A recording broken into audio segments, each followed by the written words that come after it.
miña explotación é unha explotación ecolóxico dende o 2008, viña de intensivo, pero houve un momento en que decidín que o intensivo que non era para min, que non era a miña maneira de pensar do manejo dos animales, entón paseime a ecolóxico. Foime fácil porque realmente levaba un manexo que tiña as vacas en pastoreo, é dicir, non tuven que cambiar demasiadas cousas. A explotación é unha explotación de 50 animais en total, muxo entre 25 e 30 vacas, e parte do leite vai para a transformación para o queixo e parte vendémoslo á Casa Grande de Xanceda. Respecto á queixería, nos estábamos convencidos de que o valor engadido estaba na transformación. Digamos que somos máis donos do noso, poñemos noso o precio na transformación. O feito de ser muller condiciónate en canto que, por tradición, se hai un home e unha muller na explotación, tradicionalmente, pois, a explotación enténdese que queda en mans do home e a muller pois, que busca outro traballo, outro tipo de traballo. A min condicionoume en canto que eu nadie me enseñara como a andar ca maquinaria, tuve que aprender de novo a andar con toda a maquinaria, cando no caso, por exemplo, de meu irmão xa, digamos que desde novo, pois, anduvo ca maquinaria. Condiciónate en ese sentido, despois condiciónate no sentido de que, bueno, pois, incluso non creen tanto en ti, polo feito de ser muller, como que non estás tan capacitada para levar a cabo o manexo dunha explotación gandeira. É curioso porque resulta que a maioría das explotacións están a nome de homes e despois quen moxe as vacas, que é de onde se saca, digamos, o rendimento, quen está na sala de muxir é a muller, normalmente. Cada vez hai máis mulleres que por suerte se incorporan digamos, ás gandeirías, animalas a que o fagan, que lles den facilidades, porque a verdad que a muller sigue tendo un papel a veces difícil, porque ten que criar os fillos, a crianza dos fillos sigue estando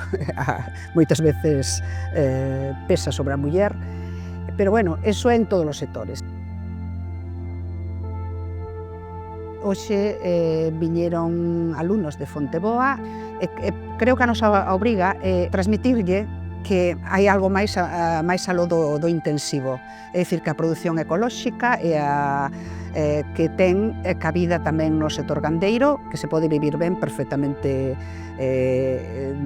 sin necesidade de cada vez buxir máis vacas, cada vez ter unha produción máis alta. Iso penso que é a nosa labor, que transmitirlle eso, e despois tamén se pode vivir perfectamente do campo. Eso é unha das labores, creo que, máis importantes que temos nós, porque hai un problema no sector gandeiro, e que non temos relevo generacional.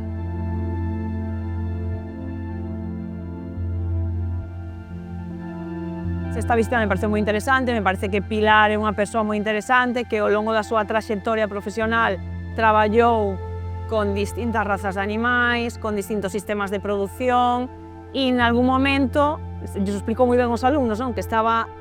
aumentando de gando, aumentando a explotación, en algún momento pues, reflexionou e dixo non, eu vou ir cara atrás, vou a disminuir animais, entón é un punto de vista que me parece interesante para que os rapaces, non digo que teñan que aplicar a súa explotación, pero sí que é interesante para que eles pensen que hai máis posibilidades que non sempre medrar, sino aquí pois foron cara atrás, volveron ao ecolóxico e transformaron, pois tamén é válido.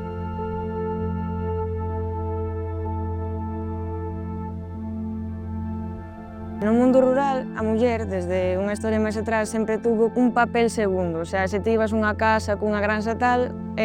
un tratante, que síguese facendo a día de hoxe, pois pregúntalle o home da casa, e falle preguntas a él en canto a gastos, recollida de leite, que sea home.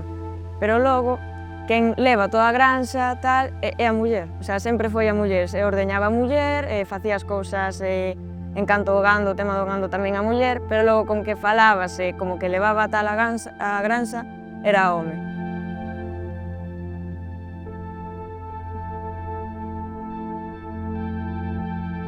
Pareceume que teñen todo moi ben cuidado, É un sistema ecolóxico, é distinto ao que estou acostumbrado, pero parece unha ganadería